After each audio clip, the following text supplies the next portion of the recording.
بسم الله الرحمن الرحيم. ويوم تقوم الساعة يومئذ يتفرقون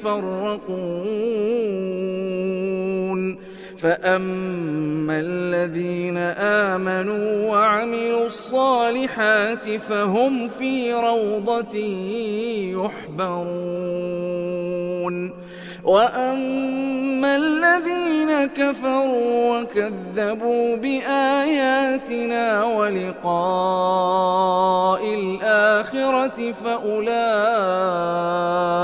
في العذاب محضرون. السلام عليكم ورحمة الله وبركاته. ഖുർആൻ പദം 1375 ദിവസത്തിലേക്ക് എല്ലാവരെയും ഹാർദമായി സ്വാഗതം ചെയ്യുന്നു.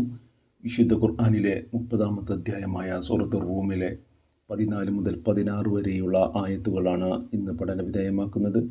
ക്ലാസ് ആരംഭിക്കുന്നതിനായി ആദരണീയനായ ഡോക്ടർ A.I. വിലായത്തുള്ള സാഹിബിനെ ക്ഷണിക്കുന്നു. അസ്സലാമു അലൈക്കും വറഹ്മത്തുള്ളാഹി വബറകാതുഹു. അഊദു ബില്ലാഹി മിനശ് ശൈത്വാനിർ റജീം. ബിസ്മില്ലാഹിർ റഹ്മാനിർ റഹീം.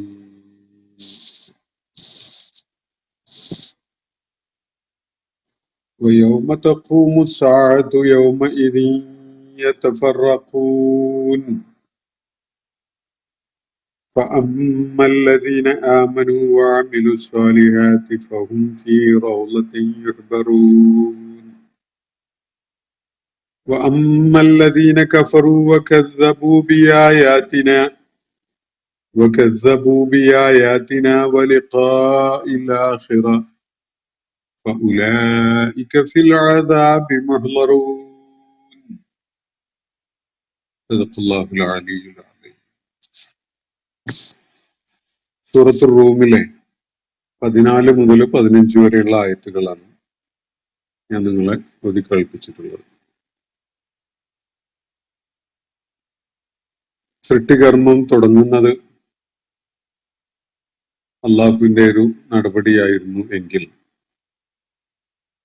അതിന്റെ നൈരന്തര്യം ഉണ്ടാക്കുക എന്നത് അള്ളാഹുവിന്റെ മറ്റൊരു നടപടിയാകുന്നു എന്നത്, അതേപോലെ എല്ലാവരും തന്നെ തിരിച്ചയക്കപ്പെടാനിരിക്കുന്നത് അവന്റെ അടുക്കിലേക്കാണ് എന്നതും വളരെ ശ്രദ്ധേയമായ വിധത്തില് ചൂണ്ടിക്കാണിക്കുകയായിരുന്നു നമ്മൾ കഴിഞ്ഞ ദിവസം വായിച്ച ആയത്തുകളിലായിട്ട് അല്ലാഹു സുബ്ഹാനഹു വ തആല. പാരത്രിക ജീവിതം എന്നത്, പുനരുത്ഥാനം എന്നത്, പുനരുജ്ജീവിപ്പിക്കപ്പെടുക എന്നത് ഒരു സ്വാഭാവികമായ കാര്യമാണ്, അനിഷേധ്യമായ യാഥാർത്ഥ്യമാണ് എന്നത് ബോധ്യപ്പെടുത്തുന്നതിന് പ്രപഞ്ച സംവിധാനത്തിൽ തന്നെ വിന്യസിച്ചു വെച്ചിട്ടുള്ള തെളിവുകൾ ചൂണ്ടിക്കാണിച്ചുകൊണ്ടാണ് അള്ളാഹു ഈ കാര്യം ഇവിടെ പറയുകയുണ്ടായത്. യുക്തിയുടെ തലത്തിൽ അള്ളാഹു ബോധ്യപ്പെടുത്തുന്നത് സൃഷ്ടികർമ്മത്തിന് തുടക്കമിട്ട ആൾക്ക് ഒന്നാമത്തെ വട്ടം സൃഷ്ടിക്കാൻ സാധിച്ച അള്ളാഹുവിനെ സംബന്ധിച്ചിടത്തോളം വീണ്ടും സൃഷ്ടിക്കുക എന്നതും ആദ്യം സൃഷ്ടിച്ച ആളെ മരണശേഷം പുനരുജ്ജീവിപ്പിക്കുക എന്നതും ഒക്കെ തന്നെ പ്രയാസരഹിതമായ കാര്യമാണ്. സൃഷ്ടിപ്പിന്റെ നൈരന്തര്യം ഉണ്ടാക്കുക എന്നതും അള്ളാഹുവിനെ സംബന്ധിച്ചിടത്തോളം യാതൊരു വെല്ലുവിളിയുമല്ല എന്ന കാര്യമാണ് ഇവിടെ അള്ളാഹു ഊന്നി പറയുന്നത്. ഏതൊരു സംഗതിയും ആദ്യമായി സൃഷ്ടിക്കാൻ കഴിഞ്ഞ അള്ളാഹുവിനെ സംബന്ധിച്ചിടത്തോളം അതിന്റെ ആവർത്തനം ഉണ്ടാക്കുക എന്നത് ഒട്ടും പ്രയാസമുള്ള കാര്യമല്ല.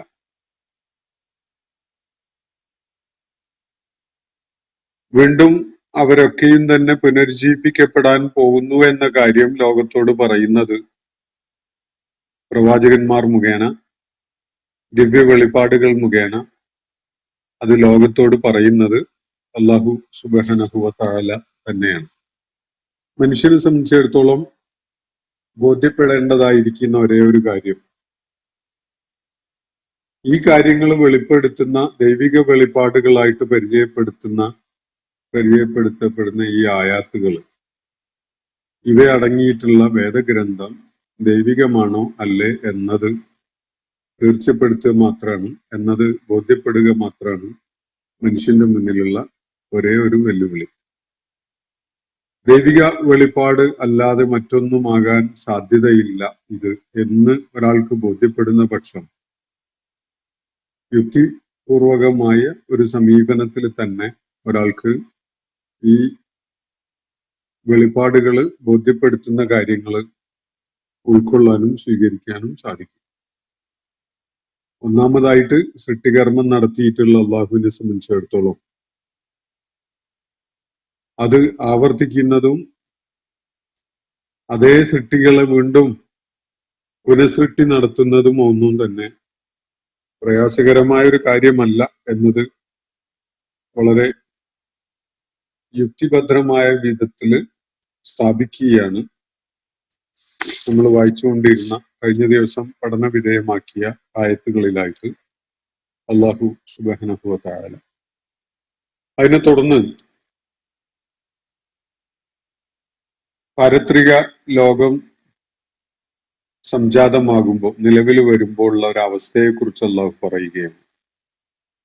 നമ്മൾ ഇന്ന് വായിച്ചു വെച്ച ആയത്തുകളിൽ അടങ്ങിയിട്ടുള്ളത് അങ്ങനെ ഒരു വിവരണമാണ്.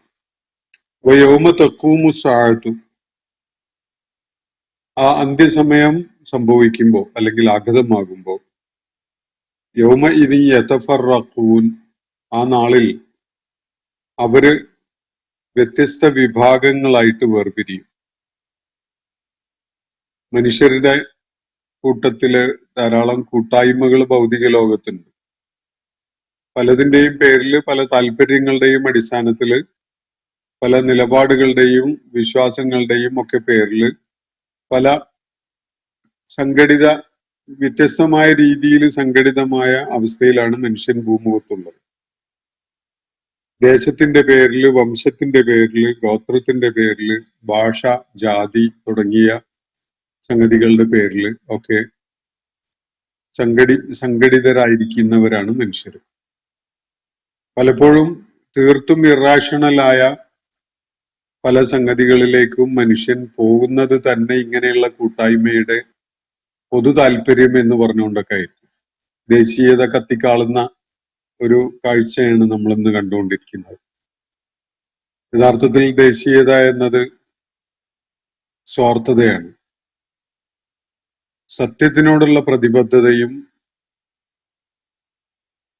വളരെ ഗുണകാംക്ഷാപരമായി ഓരോ പ്രദേശത്തുള്ള ആളുകൾക്ക് അവരുടെ നന്മയും വികാസവും ഒക്കെ ഉണ്ടാവണമെന്ന് ആഗ്രഹിക്കലും മാത്രമാണ് അതിൽ പുണ്യകരമായിട്ടുള്ളത്. അതിനപ്പുറത്തേക്കുള്ളതൊക്കെ അതിൽ സ്വാർത്ഥത മാത്രമാണ്.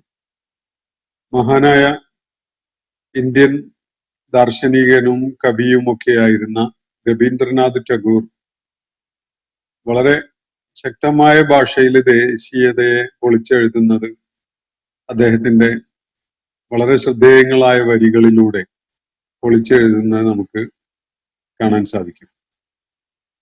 ദേശീയത എന്നത് കടുപ്പമേറിയതായി മാറുമ്പോൾ അതൊരു ഭ്രാന്തായിട്ട് മാറും. തത്വദീക്ഷയില്ലാത്ത, ശരി തെറ്റുകൾ പരിശോധിക്കാത്ത, ധർമാധർമ്മങ്ങൾ പരിഗണിക്കാത്ത ഒരുതരം ജ്വരമോ ഭ്രാന്തോ ഒക്കെയായി മാറുന്ന ഒരു വികാരമാണ് ദേശീയത. ഇതേപോലെയുള്ള ഇടുക്കങ്ങളുടെ ഓരോ സംഘടിത രൂപങ്ങളാണ് മറ്റു പല താല്പര്യങ്ങളുടെയും പേരിലുള്ള മനുഷ്യ സമൂഹത്തിലെ ഈ ഒത്തുചേരലുകൾ ഒക്കെ തന്നെയും.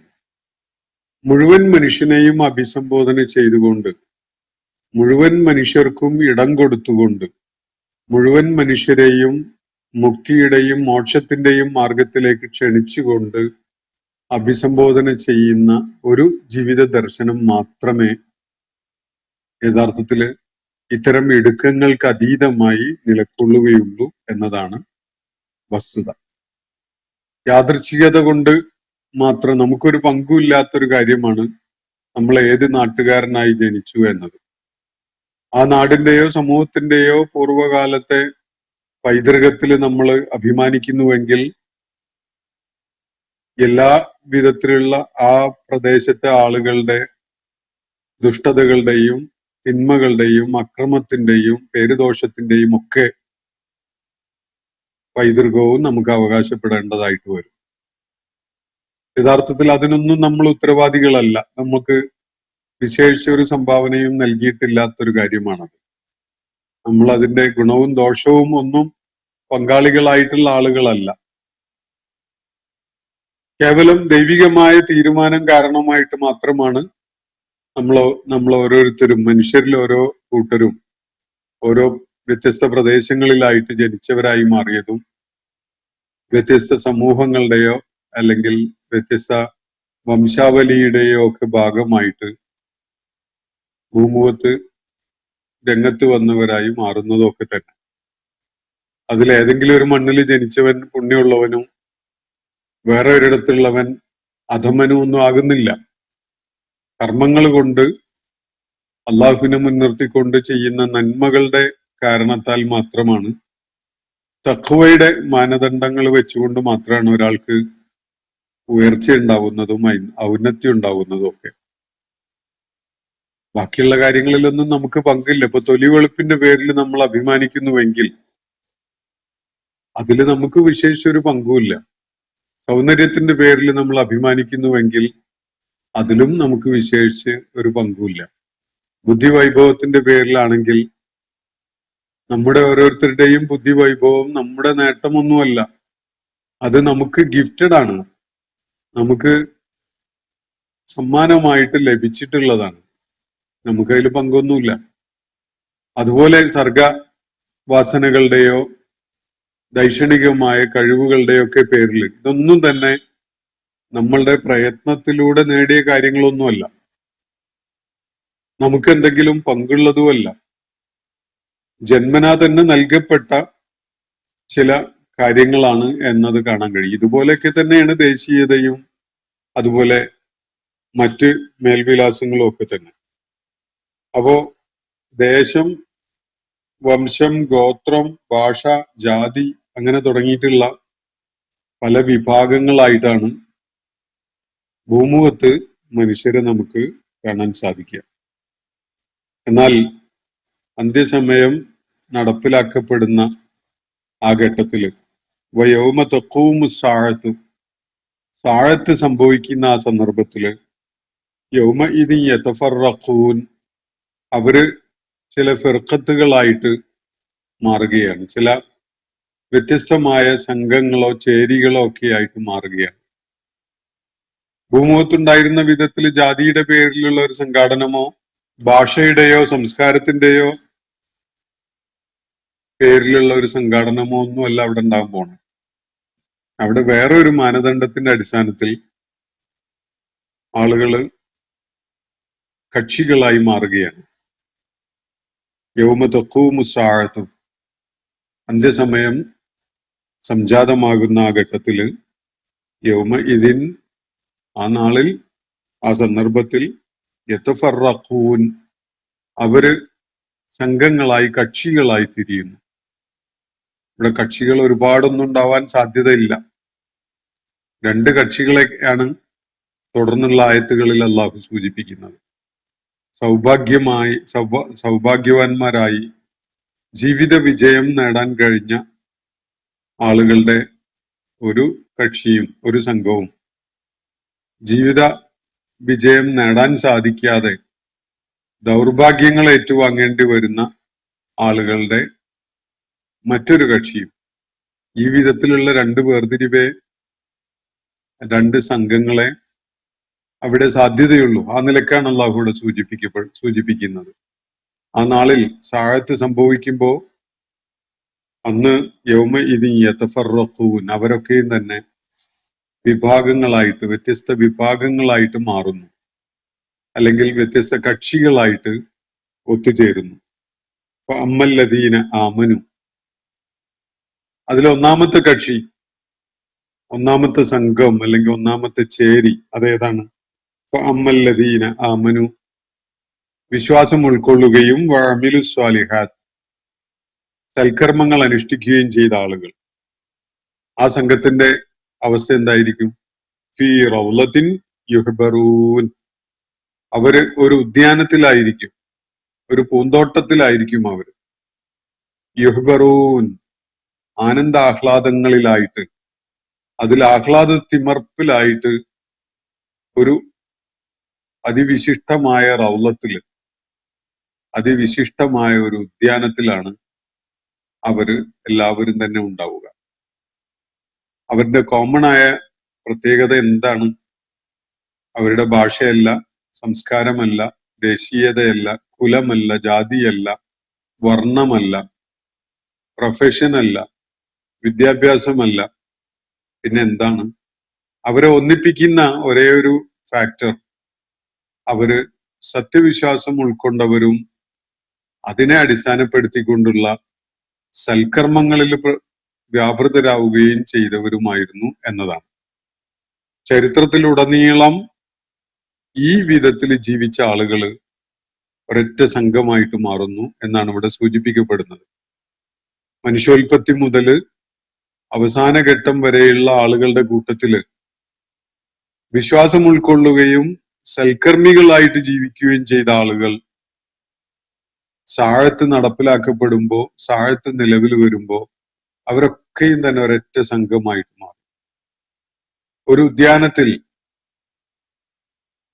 ഒരു വിശിഷ്ടമായ തോട്ടത്തില് അവരെല്ലാവരും ആഹ്ലാദചിത്തരായി, ആനന്ദ ലഹരിയിലായി ഒരുമിച്ച് കൂടുന്ന ഒരവസ്ഥയാണ് ഈ ആദ്യത്തെ വിഭാഗത്തിന്റെ കാര്യത്തിൽ ഉണ്ടാവുക.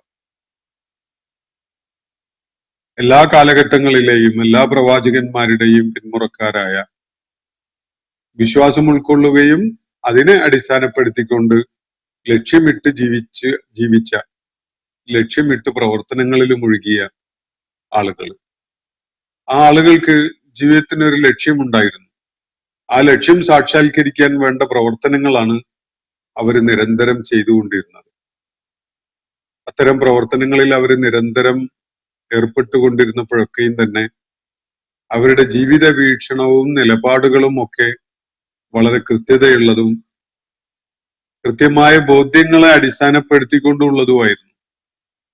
അവര് സാഴത്ത് നിലവിൽ വരുന്നതോടുകൂടി ഏത് കാലഘട്ടത്തിൽ ജീവിച്ചിരുന്നവരാണെങ്കിലും ഒരൊറ്റ വിഭാഗമായിട്ട് ഒരു ഉദ്യാനത്തില്, ഒരു തോട്ടത്തില്, ഒരു പൂന്തോപ്പിൽ അവര് മേളിക്കുകയാണ്. അവരെല്ലാവരും തന്നെ ആനന്ദാഹ്ലാദത്തിലായിരിക്കും എന്നാണ് അള്ളാഹു ഇവിടെ വ്യക്തമാക്കുന്നത്. ഇതാണ് ഒന്നാമത്തെ വിഭാഗമെങ്കിൽ അമ്മല്ലദീന കഫറു, നിഷേധികളായ ആളുകൾ, സത്യനിഷേധം നടത്തിയ ആളുകൾ, വകദ്ദബൂ ബി ആയാതിന, നമ്മുടെ കണ്ണു തുറപ്പിക്കുന്ന ദൃഷ്ടാന്തങ്ങളെ കളവാക്കി തള്ളിയ ആളുകൾ. ഭൂമുഖത്ത് അല്ലാഹു മനുഷ്യർക്ക് തിരിച്ചറിവിനു വേണ്ടി, ഓർമ്മപ്പെടുത്തലിനു വേണ്ടി അസംഖ്യം ആയാത്തുകളെ സ്ഥാപിച്ചിട്ടുണ്ട്. ഓരോ സംഗതിയും അള്ളാഹുവിന്റെ അസ്തിത്വത്തെ ബോധ്യപ്പെടുത്തി തരുന്നതും മനുഷ്യന്റെ മരണാനന്തരം ഒരു ജീവിതമുണ്ട് മനുഷ്യനെ സംബന്ധിച്ചിടത്തോളം, അവന്റെ പ്രവർത്തനങ്ങളുടെയൊക്കെ പേരിൽ അവൻ വിലയിരുത്തപ്പെടാൻ പോകുന്നു എന്ന കാര്യം ബോധ്യപ്പെടുത്തി തരുന്ന വിധത്തിലുള്ള അസംഖ്യം ആയാത്തുകൾ അവൻ ഈ ഭൂമുഖത്ത് വിന്യസിച്ചിട്ടുണ്ടായിരുന്നു. അതിനെയൊന്നും കാണാൻ കൂട്ടാക്കാതെ, അതിനെയൊക്കെ സൂക്ഷ്മമായി നിരീക്ഷിക്കുന്നതിന് പകരം അതിനെ ഔട്ട്റൈറ്റ് ആയിട്ട് തള്ളിക്കളയുന്ന, കളവാക്കിക്കൊണ്ടിരുന്ന ആളുകൾ, അവരാണ് നിഷേധികൾ.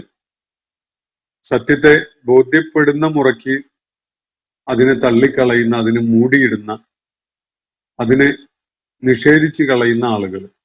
ബോധ്യപ്പെടാത്തത് കൊണ്ടല്ല, ഏത് നിഷേധിയും സത്യം ഉൾക്കൊള്ളാൻ അവസരം ഉണ്ടായ ആളാണ്. നിഷേധിക്കണമെങ്കിൽ ആദ്യം കാര്യം മനസ്സിലാവണമല്ലോ.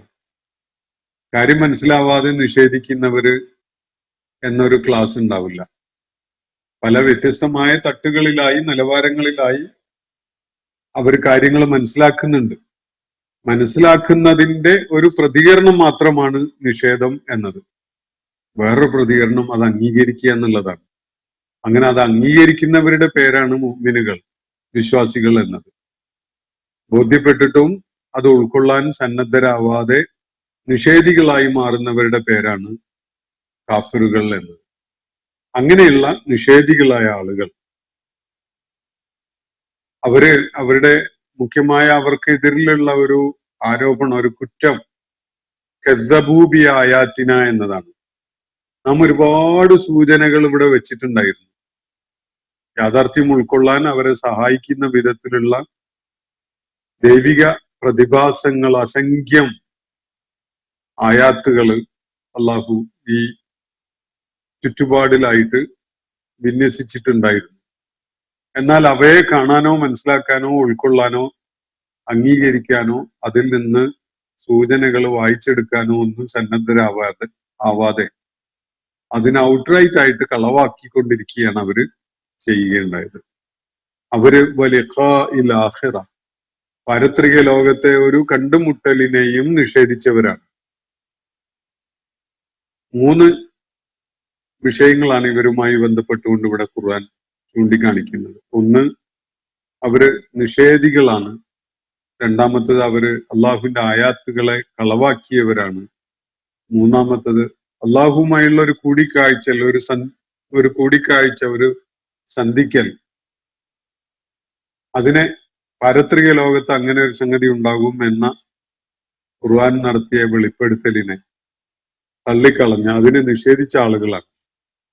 ഈ ആളുകളുടെ അവസ്ഥ എന്തായിരിക്കും? അവര് ചരിത്രത്തിലുടനീളം ആ നിലപാട് സ്വീകരിച്ച ആളുകൾ ഒരു സംഘമായിട്ട്, ഒരു ചേരിയായിട്ടാണ് അന്നുണ്ടാവുക. തെട്ടിപ്പിന്റെ തുടക്കം മുതൽ അവസാന ഘട്ടം വരെ ഈ നിലപാട് സ്വീകരിച്ച ആളുകൾ പലപ്പോഴും പലയിടങ്ങളിലും ആയിട്ട് ജീവിച്ചിട്ടുണ്ടായിരുന്നു. അവരൊക്കെയും തന്നെ ഒരു കൂട്ടമായി അന്ന് രംഗത്ത് വരും.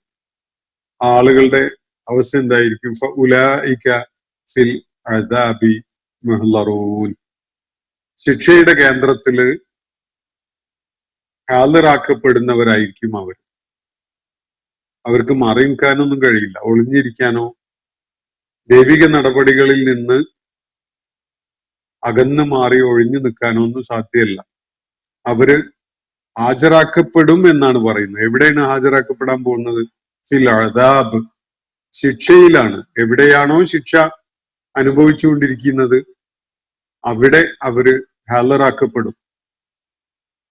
ആദ്യം പറഞ്ഞ വിഭാഗം അള്ളാഹു സൂചിപ്പിച്ച വിധത്തിൽ ഒരു റൗളത്തില് ആനന്ദാഹ്ലാദത്തിലായിരിക്കും എന്ന് പറയുമ്പോൾ, രണ്ടാമത്തെ വിഭാഗം എവിടെയാണോ ശിക്ഷ നൽകപ്പെടുന്നത് അവിടെ അവര് ഹാജരാക്കപ്പെടും, നരകത്തില് ഹാജരാക്കപ്പെടും എന്നർത്ഥം. അതിൽ നിന്ന് വിട്ടു നിൽക്കാൻ, ഒഴിഞ്ഞു മാറാൻ, ഓടി രക്ഷപ്പെടാനൊന്നും അവന് സാധ്യമല്ല. ഞാനൊന്നും അറിഞ്ഞില്ല എന്നുള്ള നിലക്ക് ഒഴിഞ്ഞു നിൽക്കുക എന്നുള്ളത് ഇമ്പോസിബിൾ ആണ്. കാരണം അത് അവന്റെ ചോയ്സിൽ പെട്ടതല്ല. അവൻ അവിടെ ഹാജരാക്കപ്പെട്ടിട്ടുണ്ടാകും. അതാണ് അള്ളാഹു ഇവിടെ സൂചിപ്പിക്കുന്നത്. ഉലൈക ഫിൽ അദാബി മുഹ്ളറൂൻ, അദാബില് ഹാജരാക്കപ്പെടുന്നവരായിരിക്കും അവർ. ഹാജരാക്കപ്പെടുക എന്നതാണ് നമ്മൾ മലയാളത്തില് ഹാജരാക്കപ്പെടുക എന്ന് പറയുന്നത്. അവരവിടെ കൊണ്ടുവന്നിട്ടുണ്ടാകും. ആ നരകശിക്ഷ അനുഭവിക്കുന്നവരായിട്ട് അവരെ അണിനിരത്തപ്പെട്ടിട്ടുണ്ടാകും എന്നതാണ് അള്ളാഹുവിടെ പറയുന്ന കാര്യം. അതാരുടെയും ചോയ്സ് അല്ല. ഞാൻ അങ്ങോട്ടേക്കില്ല, അവിടെ ഭയങ്കര ചൂടാണ് എന്ന് പറഞ്ഞിട്ട് മാറി നിൽക്കാനൊന്നും ആർക്കും കഴിയില്ല. കാരണം അങ്ങോട്ട് ആ ശിക്ഷ അനുഭവിക്കുന്നതിലേക്ക് അവര് ഹാജരാക്കപ്പെട്ടിട്ടുണ്ടാകും എന്നാണ് അള്ളാഹുവിടെ പറയുന്നത്. ഇതൊന്നും നമ്മളുടെ ചോയ്സിൽ പെട്ട സംഗതിയല്ല. എന്നാൽ നമ്മുടെ ചോയ്സിൽ പെട്ട, നമുക്ക് തീരുമാനിക്കാൻ കഴിയുമായിരുന്ന ചില കാര്യങ്ങളൊക്കെ ഉണ്ടായിരുന്നു നേരത്തെ. ആ ഘട്ടത്തിൽ നമ്മൾ എന്ത് നിലപാട് സ്വീകരിച്ചു എന്നതിന്റെ അടിസ്ഥാനത്തിലാണ് ഈ സാഴത്ത് സംഭവിക്കുന്ന ഘട്ടത്തില് ആളുകള് 2 വ്യത്യസ്ത വിഭാഗങ്ങളായിട്ട് മാറുന്നത്. അതിൽ ഒന്നാമത്തെ വിഭാഗം ഒരു അത്യാകർഷകമായ ഉദ്യാനത്തില് ആഹ്ലാദത്തിമർപ്പിലായിട്ട് കഴിയുന്നവരായിരിക്കും എന്നതാണ്. രണ്ടാമത്തെ കൂട്ടർ അവരുടെ പ്രത്യേകത അവർ നിഷേധികളായിരുന്നു. അവർക്ക് ദൈവിക ദൃഷ്ടാന്തങ്ങളെ ബോധ്യപ്പെടാനോ മനസ്സിലാക്കാനോ ഉള്ള മനസ്സുണ്ടായിരുന്നില്ല.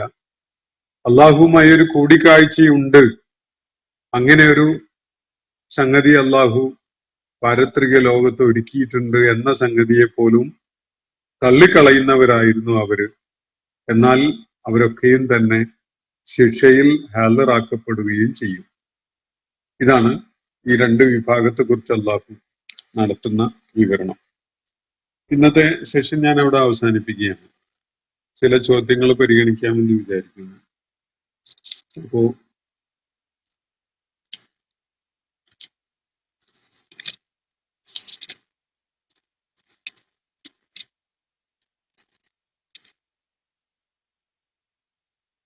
ഇവിടെ ചിന്മയ ഉന്നയിച്ച ഒരു ചോദ്യമാണ്, കാര്യങ്ങളുടെ മേൽ സമ്പൂർണ്ണ നിയന്ത്രണം അള്ളാഹുവിനാണ് എന്ന പ്രചാരണം അസത്യമാണ് എന്നല്ലേ ലോകം ഇന്നേ വരെ കണ്ട സംഭവങ്ങളിലൂടെ തെളിയുന്നത് എന്നാണ് അദ്ദേഹം ഒരു ചോദ്യമായിട്ട് ഉന്നയിക്കുന്നത്. അദ്ദേഹത്തിന്റെ ചോദ്യത്തിന്റെ ഒരു മർമ്മം എന്ന് പറയുന്നത്, സത്യത്തിന്റെ പക്ഷം അല്ലല്ലോ എല്ലായ്പ്പോഴും വിജയിക്കുന്നത്. അസത്യത്തിന്റെയും അക്രമത്തിന്റെയും ഒക്കെ ആളുകൾ പലപ്പോഴും വിജയവും മുന്നേറ്റവും ഒക്കെ ഉണ്ടാക്കുന്നുണ്ടല്ലോ. അപ്പോ അള്ളാഹു സത്യത്തിനെ അനുകൂലിക്കുന്ന ആളായിരിക്കെ ഈ അസത്യത്തിന്റെ ആളുകൾ, അക്രമത്തിന്റെ ആളുകൾക്കൊക്കെ വിജയം ഉണ്ടാവുന്നത് അള്ളാഹുവിന്റെ പരാജയമല്ലേ? കാര്യങ്ങളുടെ മേൽ അവന് നിയന്ത്രണമില്ലാത്തത് കൊണ്ടല്ലേ എന്നതാണ് ഈ ചോദ്യത്തിന്റെ മർമ്മം. എന്താണ് ഇസ്ലാമിലെ മനുഷ്യന് നൽകപ്പെട്ടിരിക്കുന്ന ഭാഗധേയം എന്ന കാര്യം മനസ്സിലാക്കി കഴിഞ്ഞാൽ വളരെ എളുപ്പത്തിൽ ഉൾക്കൊള്ളാൻ കഴിയുന്ന ഒരു സംഗതിയാണത്. അള്ളാഹു സത്യത്തിനെ അനുകൂലിക്കുന്നു, നന്മയെ പിന്തുണക്കുന്നു എന്നതിന്റെ അർത്ഥം ഭൂമുഖത്ത് എല്ലായ്പ്പോഴും സത്യത്തിന്റെ ആളുകളും നന്മയുടെ ആളുകളും വിജയിക്കും എന്നല്ല. പ്രയത്നിക്കുന്നവരാണ് വിജയിക്കുക ഭൂമിയിൽ. പ്രയത്നങ്ങള് സത്യത്തിന്റെ ആളുകളുടെ ഭാഗത്തുനിന്ന് ഉണ്ടാകുമ്പോൾ അവര് വളരെ നല്ല ആസൂത്രണം ചെയ്ത് പ്രയത്നിക്കുമ്പോൾ അതിന്റെ ഫലം ഉണ്ടാവും. നിഷേധികള് അങ്ങനെ ചെയ്യുമ്പോൾ അതിന്റെയും ഫലം ഉണ്ടാവും. ഈ ഭൗതിക ലോകത്ത് അള്ളാഹു എല്ലാവർക്കുമുള്ള അവസരമായിട്ടാണ് ഒരുക്കി വെച്ചിരിക്കുന്നത്. അതില് അള്ളാഹുവിന്റെ സഹായം പലർക്കും ഉണ്ടാവും. അള്ളാഹുവിന്റെ മശീഅത്ത് ഇല്ലാത്ത, അള്ളാഹുവിന്റെ ഉദ്ദേശം ഇല്ലാത്ത ഒരു കാര്യവും ഭൂമിയിൽ നടപ്പിലാക്കാൻ ആർക്കും സാധ്യമല്ല.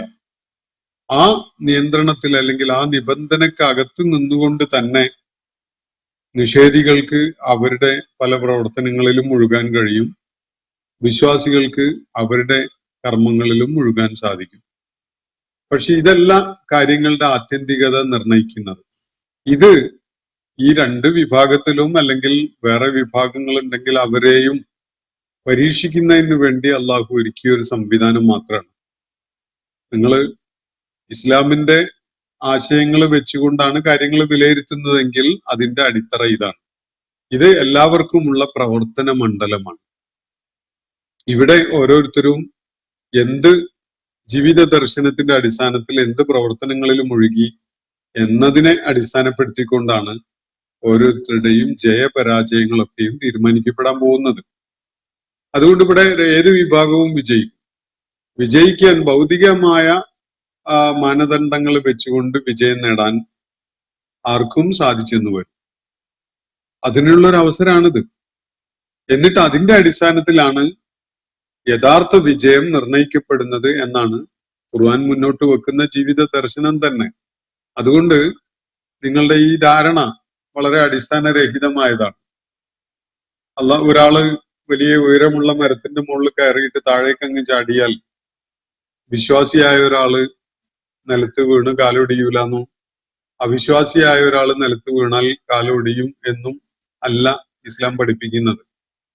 അത് നിങ്ങളുടെ ഒരു തെറ്റിദ്ധാരണ മാത്രമാണ്.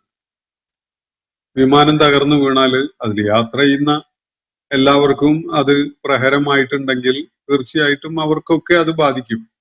അത് വിശ്വാസികളും അവിശ്വാസികളും ഒക്കെ ഉണ്ടാവും. വളരെ വിസ്മയകരമായ രീതിയിൽ ആരെങ്കിലും രക്ഷപ്പെടുത്താൻ അള്ളാഹു തീരുമാനിച്ചിട്ടുണ്ടെങ്കിൽ അവർ രക്ഷപ്പെടും എന്നത് വേറൊരു കാര്യം. അത് വിശ്വാസി അവിശ്വാസി എന്ന മാനദണ്ഡത്തിലല്ല, അള്ളാഹുവിന്റെ നിശ്ചയമാണത്. ചിലര് വളരെ വിസ്മയകരമായ രീതിയിൽ രക്ഷപ്പെടണം, അവർക്കുള്ള അജല് പൂർത്തിയായിട്ടില്ല, അവരിനിയും ചില കാര്യങ്ങളൊക്കെ ചെയ്യാനും കുറച്ചു കാലം കൂടിയൊക്കെ ജീവിക്കാനും ഒക്കെ അവസരം നൽകപ്പെട്ടവരാവണം എന്നത് അള്ളാന്റെ നിശ്ചയം മാത്രമാണ്. അതുകൊണ്ട് അവര് രക്ഷപ്പെട്ടു, ജീവൻ നഷ്ടപ്പെടാതെ അതിജീവിച്ചു എന്നൊക്കെ പറയാം. അങ്ങനെയൊക്കെയാണ് ഉണ്ടാവുക. അത് വിശ്വാസവും അവിശ്വാസവും അടിസ്ഥാനപ്പെടുത്തിക്കൊണ്ടുള്ള ഒരു കാര്യമല്ല. സമ്പൂർണമായ നിയന്ത്രണം അള്ളാഹുവിന് കാര്യങ്ങളുടെ മേലില്ല എന്നാണ് നിങ്ങൾ കരുതുന്നതെങ്കിൽ ഒരൊറ്റ ദിവസം മുന്നോട്ട് പോകുമോ? നിങ്ങളൊന്ന് ആലോചിച്ച് നോക്കൂ. നമ്മുടെ വിദ്യുത് ശക്തി ബോർഡ് KSEB ഒരൊറ്റ ദിവസം പണി മുടക്കിയാൽ എന്തായിരിക്കും അവസ്ഥ? വൈദ്യുതി വിതരണം മുടങ്ങിയിട്ടുണ്ടാകും, ആശുപത്രികൾ മുതൽ ഫാക്ടറികൾ വരെ പ്രവർത്തനരഹിതമായിട്ടുണ്ടാകും, സകലം താറുമാറാവുമല്ലോ. അങ്ങനെ ഒരു ദിവസം ഉണ്ടാവുമ്പോൾ നമുക്ക് ബോധ്യപ്പെടും വൈദ്യുതി വിതരണത്തിന്റെ സംവിധാനം വളരെ കാര്യക്ഷമമായി പ്രവർത്തിക്കുന്നത് കൊണ്ടാണ് ഈ വക പ്രയാസങ്ങളൊന്നും ഇല്ലാതെ നമ്മൾ നിത്യവും ഇവിടെ ജീവിച്ചു പോകുന്നത് എന്നത്.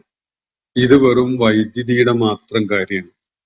വൈദ്യുതി കണ്ടെത്തുന്നതിന് മുമ്പ് മനുഷ്യർ ഭൂമുഖത്ത് ആയിരക്കണക്കിന് വർഷങ്ങൾ ജീവിച്ചിട്ടുണ്ട്, അല്ലെ? അപ്പൊ ഒന്ന് ആലോചിച്ച് നോക്കൂ, മനുഷ്യ ജീവിതം ഉൾപ്പെടെയുള്ള കാര്യങ്ങൾ ഈ പ്രപഞ്ച സംവിധാനത്തില് ഇത്രയും സമഗ്രമായി നടന്നു പോകുന്നുണ്ടെങ്കിൽ നിങ്ങളെ തൊണ്ടയിലെ ഈർപ്പം വറ്റിപ്പോകണമെന്നില്ലല്ലോ.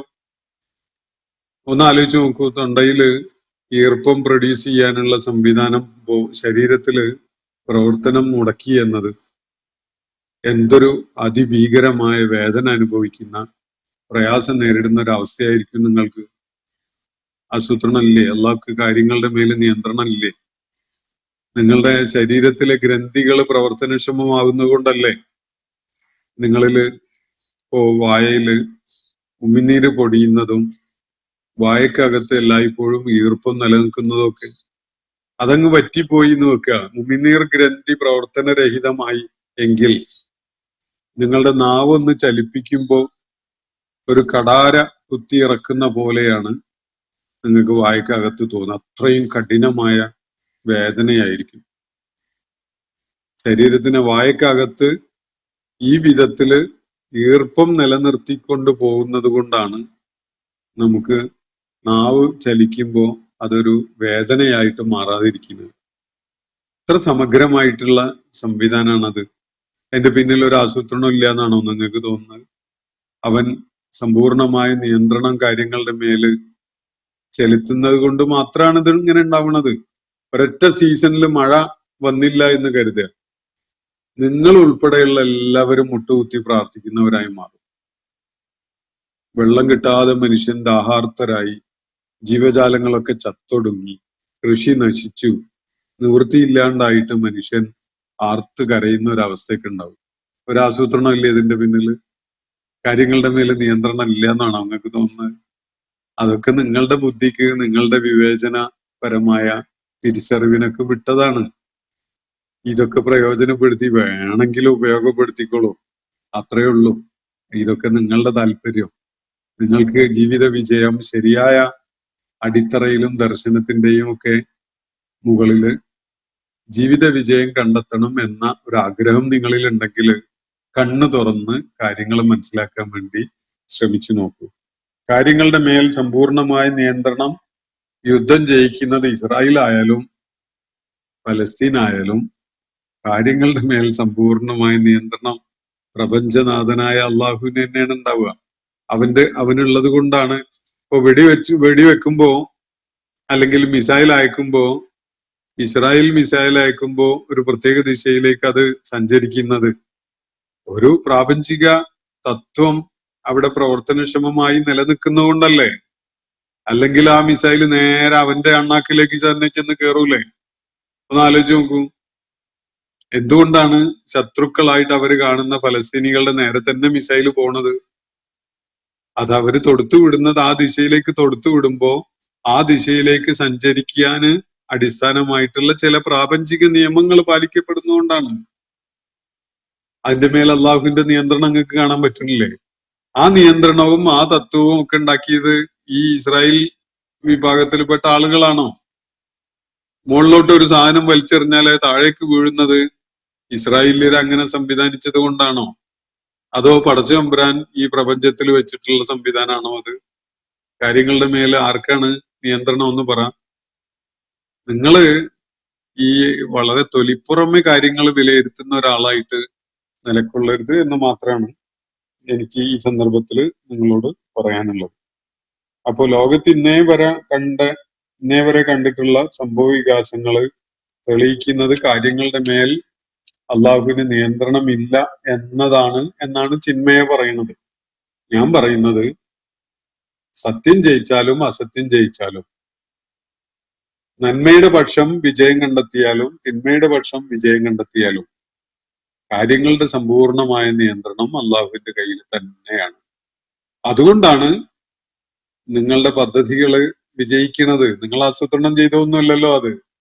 നിങ്ങളൊക്കെ പിറവിയെടുക്കുന്നതിന്റെ എത്രയോ മുന്നേ ഈ പ്രപഞ്ചത്തില് ദൈവികമായി നടപ്പിലാക്കപ്പെട്ടിട്ടുള്ള പ്രതിഭാസങ്ങളാണ് അതൊക്കെ. പൂർണ്ണമായിട്ടും കാര്യങ്ങൾ അവന്റെ നിയന്ത്രണത്തിൽ തന്നെയാണ്. ഒരാൾക്കും അതിനപ്പുറത്തേക്ക് പോകാൻ കഴിയില്ല. പക്ഷെ അള്ളാഹു അനുവദിച്ച ഒരു സ്പേസിൽ മനുഷ്യൻ അവൻ ഇഷ്ടപ്പെടുന്ന വിധത്തിൽ ആക്ട് ചെയ്യാം, അള്ളാഹു ഇഷ്ടപ്പെടാത്ത വിധത്തിലും ആക്ട് ചെയ്യാം. അതിന് സ്വാതന്ത്ര്യം ആരാണ് ആദ്യം നൽകിയിട്ടുള്ളത്? അള്ളാഹ് തന്നെയാണ്. ആ സ്വാതന്ത്ര്യം നൽകിയിടത്തൊക്കെയും തന്നെ ഒരു പണിഷ്മെന്റും ഉണ്ടാവും, ഒരു റിവാർഡും ഉണ്ടാവും. അതതിന്റെ സ്വാഭാവികതയാണ്. അല്ലെങ്കിൽ പിന്നെ സ്വാതന്ത്ര്യം നൽകണതിന് എന്താ അർത്ഥമുള്ളത്? സ്വാതന്ത്ര്യം നൽകപ്പെടുന്ന ഏത് സംഗതിക്കും അതിന്റെ ഔട്ട്കം ആയിട്ട് ഒന്നുകിൽ റിവാർഡ് കിട്ടുന്ന ആളായി മാറും, അല്ലെങ്കിൽ പണിഷ്മെന്റ് ഏറ്റുവാങ്ങേണ്ടി വരുന്ന ആളായി മാറും. അതുണ്ടാവും.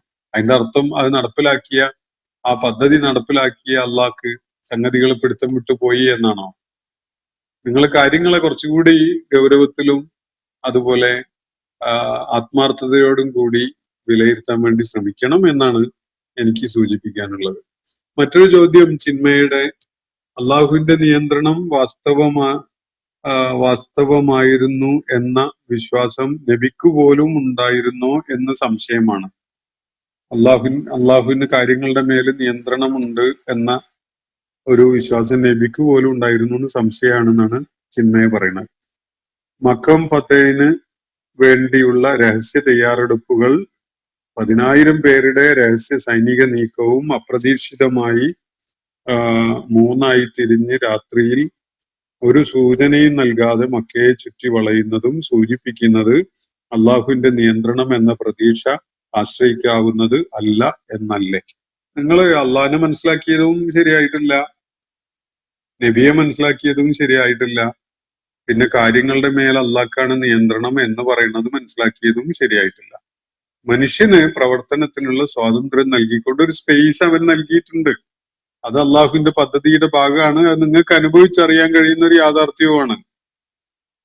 ഇനി അള്ളാഹുവിന്റെ പ്രവാചകന് കാര്യങ്ങളുടെ നിയന്ത്രണം അള്ളാഹുവിന്റെ കയ്യിലാണ് എന്ന് വിശ്വസിച്ചാൽ ഒരാസൂത്രണം ചെയ്യാതെ കൈയടക്കി കൈയും കാലും ഒക്കെ ഒതുക്കി വെച്ച് അങ്ങനെ ഇരിക്കുകയാണോ വേണ്ടത്? ഉദ്ദേശിച്ച കാര്യം അള്ളങ്ങ് നടപ്പിലാക്കി കൊണ്ടു തരും എന്ന നിലക്ക് അങ്ങനെ നിങ്ങൾ ഭൂമുഖത്ത് വല്ലതും കണ്ടോ? ആർക്കെങ്കിലും അങ്ങനെ ഭൂമുഖത്ത് കൈയും കാലും ഒക്കെ ഒതുക്കി അങ്ങനെ ഒന്നും ചെയ്യാതെ അങ്ങനെ ഇരുന്നിട്ട് അള്ളാഹു നിശ്ചയിച്ച വിധത്തിൽ വിജയം ഇങ്ങ് പോരട്ടെ എന്ന നിലയ്ക്ക് ഇരുന്നാൽ അത് സംഭവിക്കും? ആ വിധത്തിലാണോ ഭൂമുഖത്ത് ജീവിതം സംവിധാനിക്കപ്പെട്ടിട്ടുള്ളത്? അല്ലല്ലോ. പ്രയത്നിക്കുന്നവർക്കേ ഫലം ഉണ്ടാക്കാൻ കഴിയുള്ളൂ. അത് നമ്മൾ കാണുന്ന ഒരു യാഥാർത്ഥ്യമാണ്. ആ ഒരു സംഗതി ഉൾക്കൊണ്ടുകൊണ്ട് പിന്നെ അള്ളാഹുവിന്റെ പരീക്ഷണത്തിന്റെ സ്പേസ് എവിടെയാണ്? എത്രത്തോളമാണ് സ്വാതന്ത്ര്യം അള്ളാഹു മനുഷ്യന് നൽകിയിട്ടുള്ളത്? എത്രത്തോളമാണ് കാര്യങ്ങളുടെ മേൽ അള്ളാഹുവിനുള്ള നിയന്ത്രണം ഉണ്ടാവുന്നത് എന്നതൊക്കെ നമുക്ക് വിലയിരുത്താൻ സാധിക്കും. അതിനൊരല്പം ഇന്റലക്ച്വൽ ഓണസ്റ്റി ആവശ്യമാണ്. ഇപ്പൊ നമ്മുടെ രാഷ്ട്ര നായകന്മാര് അവരുടെ ആസൂത്രണത്തിന്റെ മികവിന്റെ പേരിലും അവരുടെ സാമർത്ഥ്യത്തിന്റെ പേരിലൊക്കെ വല്ലാതെ അഭിമാനിക്കുകയും അതുപോലെ ജനങ്ങളെ കോരിത്തെരിപ്പിക്കുകയൊക്കെ ചെയ്യുന്ന ആളുകളാണ്. വലിയ അവകാശവാദങ്ങളൊക്കെ ഉന്നയിച്ചുകൊണ്ട് ദേശീയതയുടെ ഭ്രാന്തമായ ഒരു തരം ഹിസ്റ്റീരിയ സൃഷ്ടിച്ചുകൊണ്ടൊക്കെ ഈ ആളുകൾ പ്രവർത്തിക്കുന്ന കാണാം. എന്നിട്ട് ഒരു ഈച്ച പാറുമ്പോഴേക്ക് മറ്റൊന്നായി മാറണ എങ്ങനെയാണ്? അല്ലെങ്കിൽ ചെറിയൊരു വിരലനക്കം വേറെ ആരെങ്കിലും കാണിക്കുമ്പോഴേക്ക് പൂച്ച കിടക്കണ പോലെ പത്തി മടക്കി കിടക്കുന്നത് എങ്ങനെയാണ്? അപ്പൊ ഇതിലൊക്കെ കാര്യങ്ങള് നിയന്ത്രിക്കപ്പെടുന്നതിന് ഇവരുടേതിന് അതീതമായിട്ട് ചില ഫാക്ടറുകൾ ഉണ്ട് എന്നാണ് സൂചിപ്പിക്കുന്നത്. വലിയ വീരന്മാരെ ഒന്ന് കണ്ണുരുട്ടി പേടിപ്പിക്കുന്ന വേറെ ആരെങ്കിലും ഒക്കെ ഇവിടെ ഉണ്ടാകും. ആരാണ് കണ്ണുരുട്ടി പേടിപ്പിക്കാൻ വേറെ ചിലരെ അങ്ങോട്ട് അയക്കുന്നത്? അത് പടച്ചതമ്പുരാന്റെ സംവിധാനത്തിന്റെ ഭാഗമാണത്. അത് മനസ്സിലാക്കാൻ നമുക്ക് കഴിയണമല്ലോ. എന്ന് വെച്ച് അങ്ങനെ വന്ന് കണ്ണുരുട്ടിയ ആള് അള്ളാന്റെ ആളാണെന്നൊന്നും അർത്ഥമില്ല. ഇതൊക്കെയും തന്നെ അള്ളാഹുവിന്റെ നിയന്ത്രണത്തിലുള്ളത് ആയതുകൊണ്ടാണ് ഒരു കൂട്ടരെ മറ്റൊരു കൂട്ടരെ കൊണ്ട് തടഞ്ഞു നിർത്താൻ കഴിയുന്നതും ഒതുക്കി നിർത്താൻ കഴിയുന്നതും വിരട്ടി നിർത്താൻ കഴിയുന്നതും ഒക്കെ തന്നെ. കാര്യങ്ങള് ഇപ്പൊ നമ്മള് ഭയങ്കര വീരവാദം മുഴക്കിയിട്ട് ചില സംഗതികൾക്കൊക്കെ കണ്ട് ഇറങ്ങി പുറപ്പെട്ടാല് എന്ത് ടഫ് എന്നുള്ള വിധത്തിൽ അങ്ങ് നിന്നു പോണത് പലതും അങ്ങ് തീർത്തു പോരാമായിരുന്നില്ലേ? എന്തിനാണ് കുറെ 2-3 രാജ്യങ്ങളൊക്കെ ആയിട്ട് നിൽക്കുന്നത്? അതൊക്കെ കൂടി ഒരൊറ്റ രാജ്യമാക്കി ഒരു തലസ്ഥാനായി പഴയ പോലെ ഉണ്ടായ പോരെ എന്നൊക്കെ ആലോചിച്ചൂടെ? എന്താണ് അതുകൊണ്ട് നടപ്പിലാക്കിയാൽ കുഴപ്പം? അപ്പൊ ഇതങ്ങനല്ല. നമുക്ക് നമ്മളെ നിയന്ത്രിക്കുന്ന, നമ്മളുടെ മേൽ നിയന്ത്രണം ഉണ്ടാക്കുന്ന പല ഫാക്ടേഴ്സും ഇവിടെ പ്രവർത്തനക്ഷമമാണ്. രാഷ്ട്രീയ കാര്യത്തിൽ പോലും നമ്മൾ വിചാരിക്കുന്ന വിധത്തിലല്ല കാര്യങ്ങൾ നടന്നുകൊണ്ടിരിക്കുക. അതിന് പല ഫാക്ടറുകളും പ്രവർത്തനക്ഷമാവും.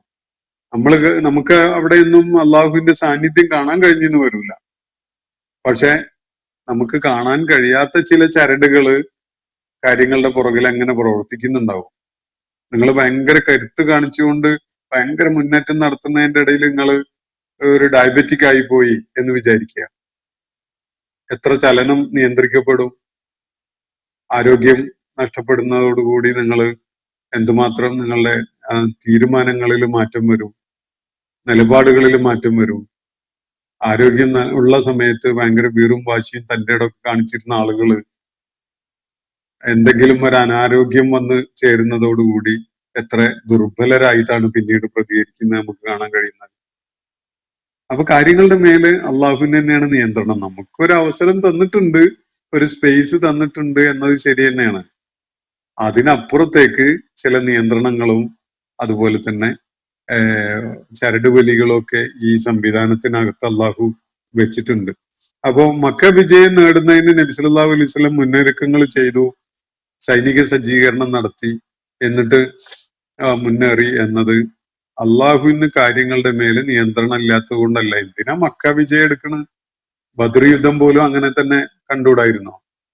അള്ളാഹ്ക്ക് കാര്യങ്ങളുടെ മേല് നിയന്ത്രണം ഉള്ളത് കൊണ്ട് ഞാനവിടെ പോയി നിന്നാ മതി, എന്നാൽ എന്നെ യുദ്ധം വിജയിക്കുമെന്ന് തീരുമാനിച്ച പോരായിരുന്നോ? എന്തിനാ മക്കയിൽ നിന്നും മദീനയിലേക്ക് പലായനം ചെയ്തത്? അള്ളാഹ്ക്ക് കാര്യങ്ങളുടെ മേല് നിയന്ത്രണം ഉള്ളതാണല്ലോ. ഞാൻ ഇവിടെ അങ്ങ് കണ്ണു തുറന്ന് എണീറ്റ് നിന്ന് കഴിഞ്ഞാൽ ഇവിടുത്തെ അവസ്ഥ അങ്ങ് പെട്ടെന്ന് മാറും. അങ്ങനെ പിന്നെ പലായനൊന്നും ആവശ്യമില്ലാത്ത വിധത്തിൽ അള്ളാഹു അവന്റെ നിയന്ത്രണം വെച്ചുകൊണ്ട് കാര്യങ്ങളെ നേരെയാക്കും എന്ന് വിചാരിച്ച് മക്കത്ത് നിന്നാ പോരായിരുന്നോ? ഇനി അതിന്റെ മുമ്പ് എത്യോപ്യയിലേക്കുള്ള പലായനം ചെയ്യാൻ വേണ്ടി നബി സല്ലല്ലാഹു അലൈഹി വസല്ലം ചിലരോട് നിർദ്ദേശിച്ചതും അവർ പോയതും ഒക്കെ എന്തിനാ? കാര്യങ്ങളുടെ മേലെ നിയന്ത്രണം അള്ളാഹുവിനാണെങ്കിൽ പിന്നെ ഇവിടെ തന്നെ അങ്ങ് നിന്നാ പോരായിരുന്നോ? ഇതൊക്കെ വളരെ ബാലിശമായ ചോദ്യങ്ങളാണ്. മനുഷ്യന് അള്ളാഹു പ്രവർത്തനത്തിന് ഒരു സ്പേസ് നൽകിയിട്ടുണ്ട്, ചില കാര്യങ്ങളിൽ സ്വാതന്ത്ര്യം നൽകിയിട്ടുണ്ട് എന്ന വസ്തുത, അടിസ്ഥാനപരമായ ഒരു ഫാക്ട്, ഒരു സത്യം, ഒരു വസ്തുത ഉൾക്കൊണ്ടുകൊണ്ട് വേണം നിങ്ങൾ ഈ കാര്യങ്ങൾ വിലയിരുത്താൻ. അതിനെ നിഷേധിച്ചുകൊണ്ട് നമ്മൾ പോയതുകൊണ്ട് ഒരു കാര്യമില്ല. അപ്പോ കാര്യങ്ങളെ ശരിയാവണ്ണം മനസ്സിലാക്കാൻ വേണ്ടി അള്ളാഹു നിങ്ങളെ സഹായിക്കട്ടെ എന്ന് സൂചിപ്പിക്കുകയാണ്, പ്രാർത്ഥിക്കുകയാണ്. അപ്പോ ഇവിടെ സൂചിപ്പിക്കുന്നത് അള്ളാഹുവിന്റെ നിയന്ത്രണം എന്ന പ്രതീക്ഷ ആശ്രയിക്കാവുന്നത് അല്ല എന്നല്ലേ എന്നാണ്. നിങ്ങൾ മനസ്സിലാക്കിയ വിധത്തിലാണ് കാര്യങ്ങളെങ്കിൽ അത് ആശ്രയിക്കാവുന്ന ഒരു സംഗതി അല്ല എന്ന് വേണമെങ്കിൽ പറയാം. പക്ഷെ ഖുർആൻ മുന്നോട്ട് വെക്കുന്ന ജീവിത ദർശനത്തിന്റെ അടിസ്ഥാനത്തിൽ പ്രാർത്ഥനയ്ക്ക് ഫലം ഉണ്ടാവും, പ്രവർത്തനത്തിന് ഫലം ഉണ്ടാവും, ആസൂത്രണത്തിന് ഫലം ഉണ്ടാവും, മനുഷ്യന്റെ പ്രയത്നത്തിന് ഫലം ഉണ്ടാവും. അതിനൊക്കെ പ്രതിഫലനങ്ങളും ഉണ്ടാകും എന്നാണ് ഖുർആന്റെ ജീവിത ദർശനത്തിന്റെ അടിസ്ഥാനത്തിൽ നമുക്ക് പറയാൻ സാധിക്കുക. അപ്പോ ആ വിഷയവും ഞാൻ അവിടെ അവസാനിപ്പിക്കുകയാണ്. ബാക്കി ചോദ്യങ്ങൾ ഇൻഷാ അല്ലാഹ് തുടർന്നുള്ള സെഷനുകളിൽ പരിഗണിക്കാം. അള്ളാഹു നമ്മ എല്ലാവരെയും അനുഗ്രഹിക്കുമാറാവട്ടെ. വാഖിർ ദഅവാന അനിൽ ഹംദുലില്ലാഹി റബ്ബിൽ ആലമീൻ. അസ്സലാമു അലൈക്കും വറഹ്മത്തുള്ളാഹി വബറകാതുഹു. ഇന്നത്തെ ഖുർആൻ പദം ഇവിടെ സമാപിക്കുന്നു. ഖുർആൻ പഠനത്തിൽ പങ്കെടുത്ത എല്ലാവർക്കും അല്ലാഹു അർഹമായ പ്രതിഫലം നൽകി അനുഗ്രഹിക്കട്ടെ. വആഖിർ ദഅവാന അനിൽ ഹംദുലില്ലാഹി റബ്ബിൽ ആലമീൻ. അസ്സലാമു അലൈക്കും വറഹ്മത്തുള്ളാഹി വബറകാതുഹു.